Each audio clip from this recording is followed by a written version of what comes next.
My name is James Barry, and anytime I give somebody my name, I always spell my last name, and it's B-A-R-I, the Italian way.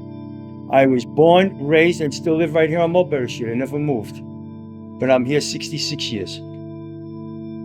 My grandmother came here in 1900. She moved on Mulberry Street in 1915 when she got married. I live in the apartment she moved into in 1915. That's where I live now. So I never moved. I'm a diehard. Very few.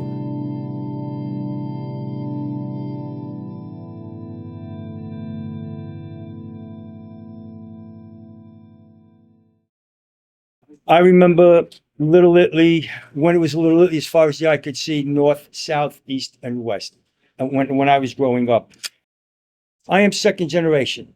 Okay, first generation, which would be my mother and father, when they married, they stayed here. Second generation, which is me, when you got married, you wanted the house, the backyard, the barbecue, the whole bit. So my generation moved out. Staten Island, Brooklyn, New Jersey, Long Island. That wasn't for me. I did not want the house. I wanted to stay exactly where I was. And God, I could count on one hand how many of, like me, is still left here, who were born, raised, and never moved. My family was still here. You know, my mom passed away only 5 years ago. All my friends are here. You know, I never drove. I never learned how to drive. Come out of your apartment building, you went taxi. There was every conceivable subway system down here. Buses. So I just to get around Manhattan was so easy. I've never had to get a license. And besides, back then, if your apartment rent was $40 a month, to park your car was $60. I said, no, there's something wrong with that. You know, so I stayed. I would never leave here. Never. Landlords would love to see me die or move because I'm holding them back from getting $4,000 a month rent. And they can't touch me. I'm rent control. This became a hot neighborhood. I just don't understand it. In my grandmother's apartment, and again, 1915, I've never changed anything. The toilet is in the kitchen. You open up your apartment door, there's another door right here. You open it, there's a toilet bowl. As a kid, I remember pull chain. Also in the kitchen was a porcelain bathtub. It had, I think they called them bear claw legs. There's a picture of it on the wall. And it had a top on it. When I was growing up, the doors were never locked. Your apartment door was never locked. If you went home and the door was locked, you know what that meant? Grandpa was taking a bath. That's all that meant. Somebody's in a bathtub. Other than that, your apartment door is never locked. If your neighbors came home 2, 3 o'clock in the morning and needed eggs, milk, butter, they would just walk in, go in your refrigerator, take it. We were all like that. We all grew up that way down here. You know, when people come down here, especially the Italians, when they come here during the summer, two things bother them. One, nobody speaks Italian. And again, I don't. I'm second generation, never learned.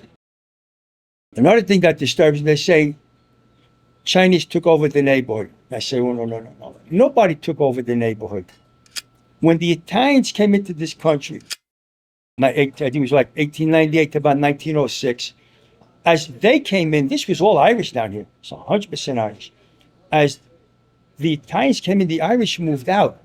This was just the reverse. We moved out, and as we moved out, Chinese were coming in by the hundreds of thousands, all coming from Hong Kong with tons of money. The buildings weren't worth 30, 35,000. Understand, the rents were $40 a month. You know, they paid the landlords money. The landlords moved out. They had no idea, nor did we, of what this neighborhood would become. It's tourists. That's all you deal with down here. You never dealt with locals. When this was Little Italy, I'm going back in the 50s, you never dealt with locals. Who cooks better than grandma? You ate home.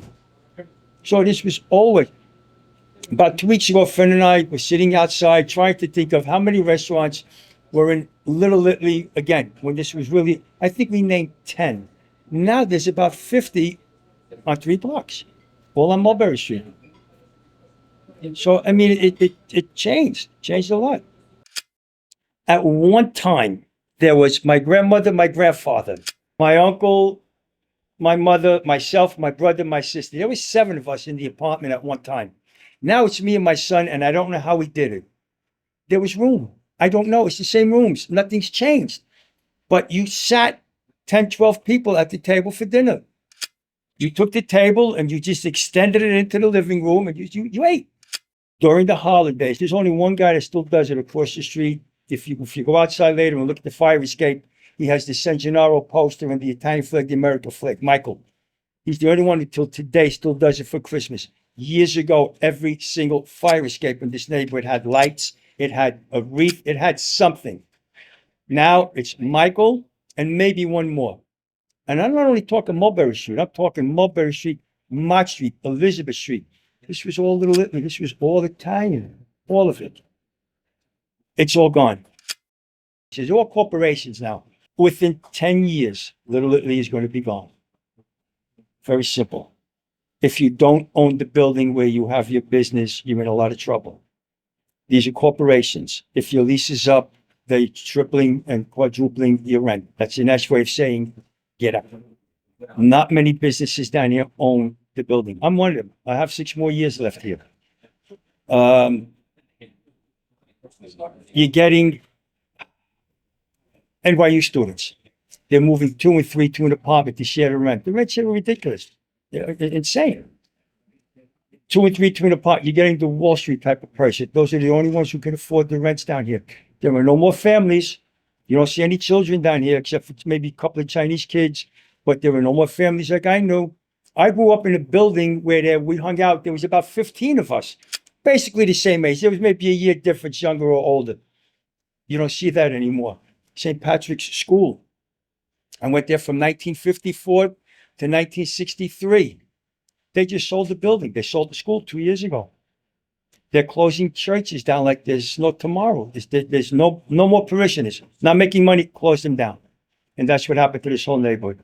But I don't think it's only here. I think it's all over. Manhattan was a pocket of ethnic neighborhoods. Little Italy, Chinatown. You also had the Hasidic Jew on Delancey Street, Hell's Kitchen, Irish. You had Germantown, Polish, Russian. There were pockets of neighborhoods. They just don't exist anymore. It's whoever could afford the rent, that's where you're going to live. It's a shame. It's a shame. It really is. But things change. I wouldn't trade growing up down here for anything in the world, for anything. I really wouldn't. It was fun. It was really fun. Look, everything goes up. You know, everything goes up except your salary. Huh. You know, you're right. You know, look, my grandmother used to tell me bread was 3 cents a loaf. My mother used to tell me bread was 15 cents a loaf. You know, as it progresses, it has to. You know, everything goes up. The one who pays for it naturally is the consumer. You've got to pass it down somewhere. You know, it's going to get to a point where you can't stay in business. Again, if you're going to pay $25,000, $30,000 a month rent, how much can I get for a dish of pasta? You can't. It's impossible. So little by little, it's just going to fade itself out. Prices go up. I get to meet people from not only all over the country, but all over the world. I worked for Umberto's Clam House for many, many years, close to 30 years. I became friends with customers, and as they brought in their children, they grew up and brought their children in. So it was really a bonded friendship. And over here too. I'm here, March will be 5 years that my brother and I are here. And it's happening all over again. We're meeting people and the kids are coming in and so on and so forth. It's a great business. It's a great business. I love every minute of it. There's nobody to hang out on the corners with. The man who owned the bar next door, the Mulberry Street bar, Tony, his mother and father were the original owner. Tony's 94 years old. He sold, I think, 7 or 8 years ago. He went to Florida. He calls me twice a month just to see what's going on in the neighborhood. He moved because he says, what am I going to do there? There's nobody my age anymore. There's nobody for me to talk to. So he sold and he moved. And that's the truth. There isn't anybody.